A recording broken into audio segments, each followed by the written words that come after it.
بسم اللہ الرحمن الرحیم۔ السلام علیکم ورحمۃ اللہ وبرکاتہ۔ الحمد للہ وکفی وسلام علی عبادہ الذین اصطفی، اما بعد۔ حاضرین و ناظرین، یہ درس نمبر 1088 ہے، 1088، اور آج سورۃ النحل کی 3 آیتوں کی تلاوت اور تشریح کی جائے گی۔ آیت نمبر 98، 99 اور 100، 98، 99 and 100۔ چلیے سب سے پہلے ہم ان 3 آیتوں کی تلاوت کرتے ہیں، لفظی ترجمے اور ترجمے کے بعد تشریح کرتے ہیں۔ اعوذ باللہ من الشیطان الرجیم، بسم اللہ الرحمن الرحیم۔ فَإِذَا قَرَأْتَ الْقُرْآنَ فَاسْتَعِذْ بِاللَّهِ مِنَ الشَّيْطَانِ الرَّجِيمِ إِنَّهُ لَيْسَ لَهُ سُلْطَانٌ عَلَى الَّذِينَ آمَنُوا وَعَلَى رَبِّهِمْ يَتَوَكَّلُونَ إِنَّمَا سُلْطَانُهُ عَلَى الَّذِينَ يَتَوَلَّوْنَهُ وَالَّذِينَ هُمْ بِهِ مُشْرِكُونَ۔ صدق اللہ العظیم۔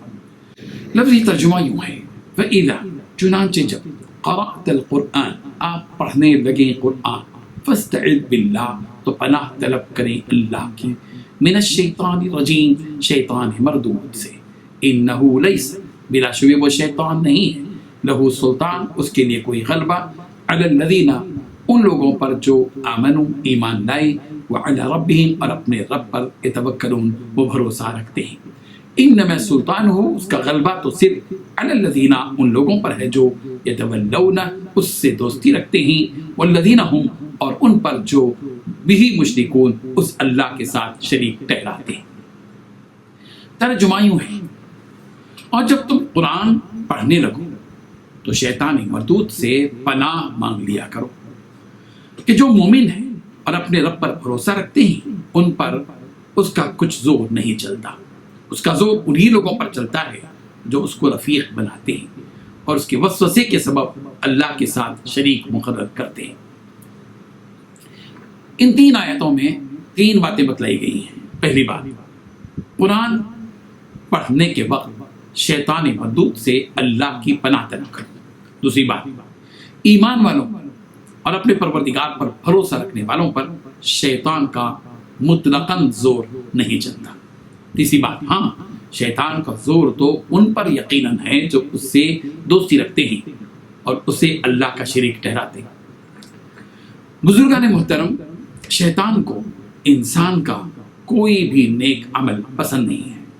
وہ نہیں چاہتا کہ انسان نیک کام کرے اور رب ذوالجلال کا محبوب بن جائے، اس کا مقرب بن جائے۔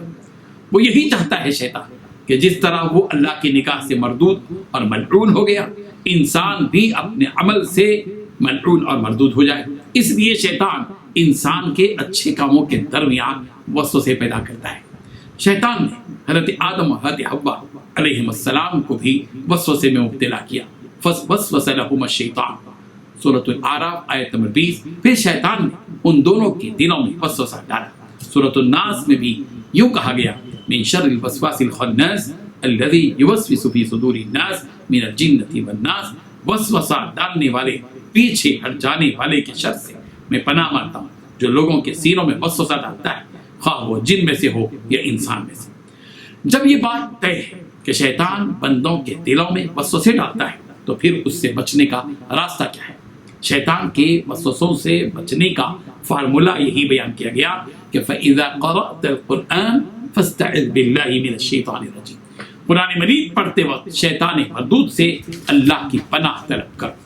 قرآن مجید اللہ تبارک و تعالیٰ کی نازل کردہ مقدس کتاب ہے۔ جب اس کی تلاوت کا ارادہ کیا جائے تو سب سے پہلے اس شیطان مردود سے اللہ کی پناہ مانگ لی جائے تاکہ شیطان کے شر اور اس کے وسوسوں سے محفوظ رہ سکے۔ اگر اللہ کی پناہ مانگے بغیر قرآن مجید کی تلاوت کی جائے گی تو طرح طرح کے شکوک و شبہات پیدا ہو سکتے ہیں اور شیطان پڑھنے والے کی توجہ کو ادھر ادھر کر سکتا ہے اور قرآن مجید کو سمجھے بغیر سرسری طور پر آگے بڑھ سکتا ہے۔ اس لیے قرآن مجید کا حق ادا کرتے ہوئے قرآن مجید کو اگر پڑھنا مقصود ہو تو پھر شیطان مردود سے اللہ کی پناہ مانگ لینا چاہیے۔ بظاہر یہاں رسول رحمت صلی اللہ علیہ وسلم سے خطاب ہے، مگر حقیقت میں آپ کی ساری امت سے خطاب ہے، اس لیے کہ رسول رحمت صلی اللہ علیہ وسلم تو شیطان کے وسوسوں سے اور اس کے بہکاوے سے محفوظ ہیں اور معصوم ہیں۔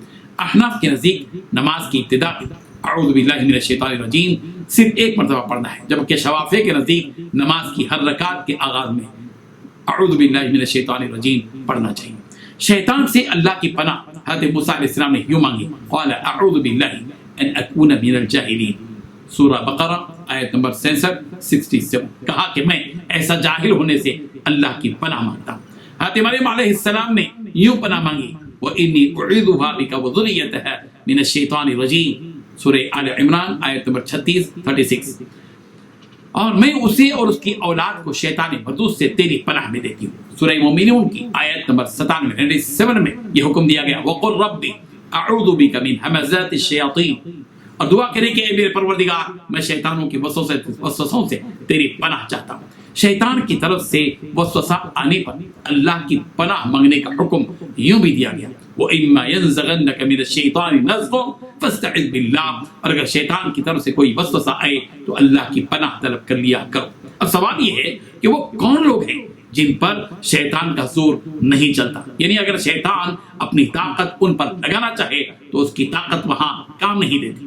اس کا جواب یوں دیا گیا، انه ليس له سلطان على الذين امنوا وعلى ربهم يتوکلون، جن کے دلوں میں ایمان ہوتا ہے اور جو توکل والی زندگی بسر کرتے ہیں ان پر شیطان کا زور نہیں چلتا۔ جو لوگ اللہ تبارک و تعالیٰ سے ملاقات کا یقین رکھتے ہیں اور وہ تصدیق کرتے ہیں اور اپنے سارے کاموں کو اللہ تعالیٰ کے سپرد کرتے ہیں، ایسے لوگ شیطان کی وسوسوں سے بالکل محفوظ رہتے ہیں۔